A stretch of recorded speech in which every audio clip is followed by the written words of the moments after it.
မန်စီးတော်ငိုသွားအောင်လုပ်ခဲ့တဲ့ sorry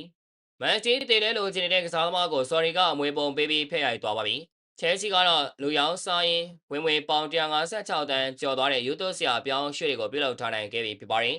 ပြည်သူများလုံးမဲမိလာပါခင်ဗျာ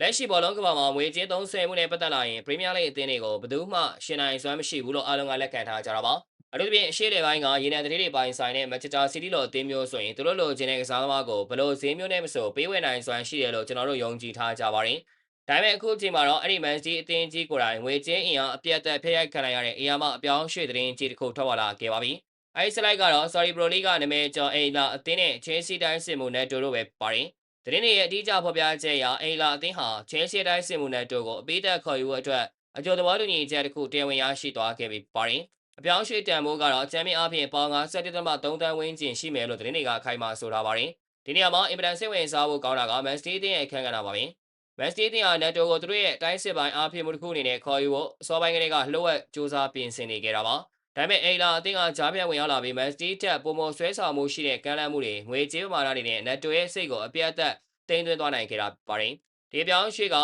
ရောပဘောလုံးလောကကိုအရာမသတိပေးခေါင်းလောင်းတန်ကြီးတစ်ခုထပ်မံထုတ်လိုက်တာပါပဲ။ Sorry ကလပ်တရားအရင်တုန်းကတော့အသက်အရွယ်ကြီးရင်းနေတဲ့ကစားသမားတွေကိုသာခေါ်ယူနေတာမဟုတ်တော့ပဲဥရောပရဲ့ထိပ်သီးကလပ်အသင်းတွေအပြိုင်ဆိုင်လိုချင်နေတဲ့အရေးသွေးမြင့်ကစားသမားတွေကိုပါငွေကြေးအင်အားသုံးပြီးဝင်ရောက်လူယူနေပြီဆိုတာကိုအထင်သာမြင်တွေ့လိုက်ရပါတယ်။အန်ဂျီလိုကမ္ဘာကောင်းဆုံးအသင်းကြီးတစ်သင်းကတော့ကစားသမားတယောက်ကို Sorry ကလပ်နဲ့အပြိုင်လူဝယ်ရတဲ့အခါနောက်ဆုတ်ပေးလိုက်ရတဲ့ဆိုတာတကယ်ကိုမယုံနိုင်စရာကောင်းလာတဲ့အဖြစ်အပျက်တစ်ခုပါ။ကစားသမားတွေအတွက်လည်းဥရောပရဲ့အောင်မြင်မှုစူပလာတွေတက် Sorry ကပေးမဲ့မက်လောက်ဆရာလိုကာလာစာတွေကပိုပြီးဆွဲဆောင်မှုရှိနေတယ်ဆိုတာကိုငြင်းဆန်လို့မရတော့ပါဘူး။ဒါမှမဟုတ်လည်းဒီပြောင်းရွှေ့ကြောင်အပျော်ဆုံးဖြစ်နေရတဲ့သူကတော့ Chelsea အသင်းရဲ့ပိုင်ရှင်တော့ဘိုလီပါပဲ။ Chelsea တင်ဟာပြီးခဲ့တဲ့ရာသီတုန်းကငွေကြေးအစမတန်သုံးစွဲထားမှုတွေအကြောင်းဗနာရေးစီမင်း PSR တွေနဲ့ညီဆုံးမှာကိုအကြီးကျယ်စိုးရိမ်နေရတဲ့အသင်းပါ။ဒါပေမဲ့အခုချိန်မှာတော့ Chelsea ရဲ့စီမံခန့်ခွဲမှုကအမကန်ဖြစ်နေပါတယ်။သူတို့မလို့အတော်တဲ့ဒါမှမဟုတ်ဈေးကောင်းရနိုင်တဲ့ကစားသမားတွေကိုအသေးချာဈေးကွက်အတင်ရောင်းချနေပြီးအခု Neto ကိုပေါင်57.3တန်းနဲ့ရောင်းချလိုက်ရတဲ့အတွက် Chelsea အသင်းရဲ့ဒီနေရာဒီကစားမရောင်းချရမွေစုစုပေါင်းဟာပေါင်156.4တန်းအထိကိုကြောက်ကမန်းလေးလေးမြင့်တက်လာခဲ့ပြီးပါတယ်။ဒါကလပ်အသင်းရဲ့ဗနာရေးရှင်းတဲ့အတွက်တော့တကယ်ကိုကြီးမားတဲ့အသက်ရှူချောင်မှုကြီးတစ်ခုပါ